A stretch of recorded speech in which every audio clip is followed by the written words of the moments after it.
What is going on, guys? Welcome back to my YouTube channel. My name is Coleman OMB, and today I'm going to tell you how you can eat what you want and still get the body that you want. That's probably something that you think is impossible, but you don't have to go on some fancy diet. You don't have to do a keto diet, a vegan diet, or any one of these really popular fad diets out there nowadays to achieve those six-pack abs or just lean out for the rest of the summer or the rest of this year. Living a healthier lifestyle, losing weight, specifically burning body fat, it really comes down to two basic principles, and I'm going to explain them to you guys today. I don't know about you guys, but I personally love all of the cheat meals that you can think about. All of the foods that are labeled as bad for you. I love every single one of them. Beer, cake, ice cream, pizza, chicken wings, cheeseburgers. I mean, I can go on and on and on about the things that I love to eat. And frankly, if I couldn't eat those things, I would go insane. And when you look at most extreme diets nowadays and most things that are very popular and people that have great results on them, it boils down to one principle, not just the diet itself.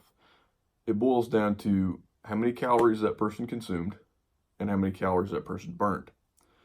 If you're consuming less calories in a given day than you burn in that given day, you are theoretically, or not just theoretically, but you are actually going to burn body fat and lose weight. The reason is you have to think of calories like a budget. If you spend more than your budget, you're going to be in debt. And in this case, that debt is going to be weight gain. If you spend less than your budget, you're going to have some savings left over. And in this case, savings is going to be your actual body fat burn. So that's a step in the right direction. Now you can flip that on its end if you're more like bodybuilding and you want to actually put on lean muscle, then obviously you're going to want to do the opposite of that. So no matter what your goal is, you have to understand about how many calories a day that you need to consume in order to maintain your current weight. There's 100 different ways to do that. This video is not about how to actually, go calculate what your maintenance calories are going to be, but a couple ways you can do that just real quick. Talk to a personal trainer. A lot of times they have the technology and equipment to help you do that.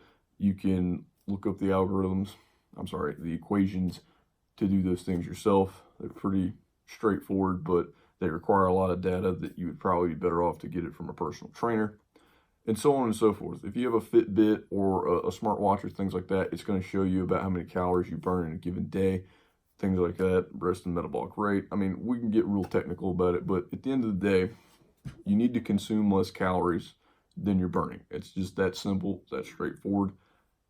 And once you start doing that, you have to continue to drop it.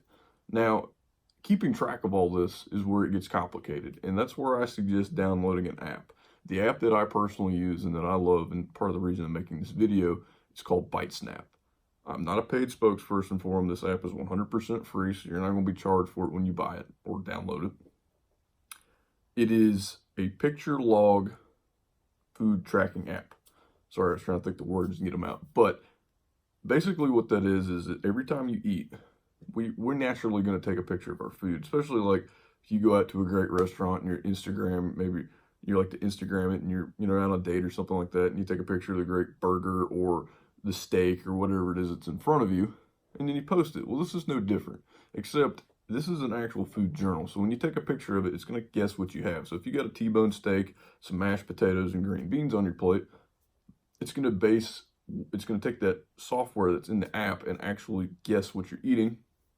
And then all you have to do is put in roughly what measurement of each is. So if, let's say it's a 12-ounce ribeye or something, like, it's going to automatically calculate the calories based on its library of information, and then it's going to give you a total for it, and it's going to tell you what, how much you ate there. The cool thing is, when you get the app, like most fitness apps, it's going to ask you for your height, your weight, your goals, where you want to be, how aggressive you want to be with weight loss or weight gain, things like that. And so it's going to give you a percentage based on, are you hitting your targets? Are you doing this? Are you doing that? And the reason that tracking is so important is, as long as you're keeping track of what you're eating, theoretically, you could eat whatever you want. Now, clearly you don't want to go eat a whole pizza or, and just binge eat on a bunch of things. That's not what this video is about. This isn't me telling you or giving you permission to go out and literally just eat everything in sight. It's what I'm trying to teach you guys here is that your eating is almost like a bank account. in not like a credit account or anything like that, but a bank account in which you have X number of dollars in that you can spend every day. And once you spent it, you can't spend any more money. That's basically how your calories and how your food intake should be. Let's say that you have 2,000 calories a day that you can eat. You could eat 2,000 calories a day in pizza and Snicker bars and beer. And if that's what you need to be eating to lose weight, then by all means, go right ahead and do that. You're probably not going to feel good, and you're also probably going to feel very, very hungry, because these are not, a lot of these foods I just mentioned are not very calorically dense, meaning that there's not a lot of nutrients in them and there's not a lot of things to keep your body running properly. All food is fuel. Everything that we eat is a fuel source. It's not, one food is bad and one's not. It's literally kind of like grades of gasoline. It's all going to burn in the engine's tank, but some of it is a little bit more higher octane, so the car gets a little bit more horsepower, runs better, gets better fuel economy, et cetera, et cetera, et cetera. That's really the difference between what quote unquote is healthy food and quote unquote is unhealthy food. But as long as you're tracking it, it doesn't matter if you're eating Snickers or Twinkies or any of that kind of crap.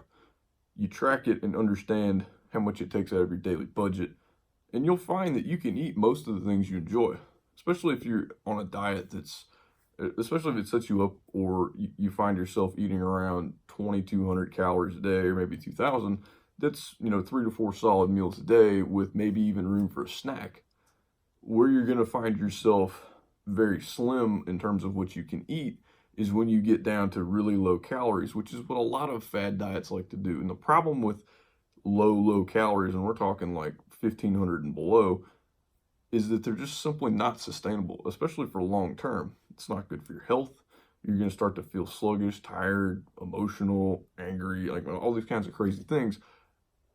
But, you have to do that at some point to lose the weight, but you're not going to do it for a very long period of time. You may do it for 2 weeks at a time, if that. So the biggest thing about tracking and understanding what you're eating so that you can eat what you want and have a little bit more happiness when you bite into that Snickers bar, or that cheeseburger, or that slice of pizza, or you pop open that Budweiser. Basically, what I'm telling you is that you can enjoy those things still and still make your goals, which is probably more than what a lot of people are out there on the internet telling you. And I know there's people out there that say the same thing that I'm saying. I'm just kind of reiterating that to you guys. And obviously, the other part of eating whatever you want and achieving the body you want comes down to exercise. When you exercise, you increase the amount of calories you burn, which gives you a huge range to work with in a given day. The more intensely you train, the more calories you're going to burn. And like I said, the more calories you burn, the more range you have to work with in terms of the number of calories you're going to eat. I like to stay consistent with what I'm eating. Right now, I'm eating about 1,500 calories a day. I know I just mentioned a minute ago that that's not something you want to do sustainably, but I've been consistently dropping the amount of calories I've been eating over the last 9 weeks. And that's something else. When you really want to lean out, or you want to burn body fat, you want to drop your calories as slow as possible. And the reason I say as slow as possible is because if you're used to eating 2,500 to 3,000 calories a day, and then on Monday you go down to like 1,500, you're going to be first of all, you're probably not going to be able to do it because you're going to be so hungry that your stomach feels like it's going to turn inside out. Secondly, you need the time to work down. That way your body is burning fat steadily, instead of just, dropping down the next week, and then you only get a couple weeks of actually, being able to burn fat at that calorie level. So what happens with the body is you begin to adapt to the situation. So for example, if you've been eating 3,500 calories, maybe you're coming off a bulk phase, or that's just what you eat every day, and you drop down to 3,000 calories within a few weeks, it depends on the person, you're actually going to adapt to that 3,000 calories, almost like a car that is gaining fuel efficiency, so to speak. And as you drop your calories, your body becomes more efficient with that lower calories, which is why it's so much better to slowly over time drop the amount of calories you're taking in. And as you're tracking all this stuff, it's going to be easy to figure out where to cut those calories from. A lot of people like to cut them from their carbohydrates. Some people want to cut them from fats, and sometimes people drop whole meals. However you cut your calories, that's going to be completely up to you. But you need to do it slowly over time. So that's really all you got to do, guys. I know this is short.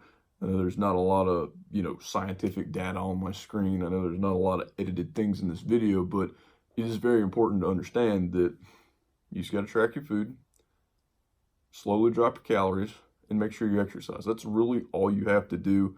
You don't have to buy fancy things. You don't have to go out and buy the latest fat burner.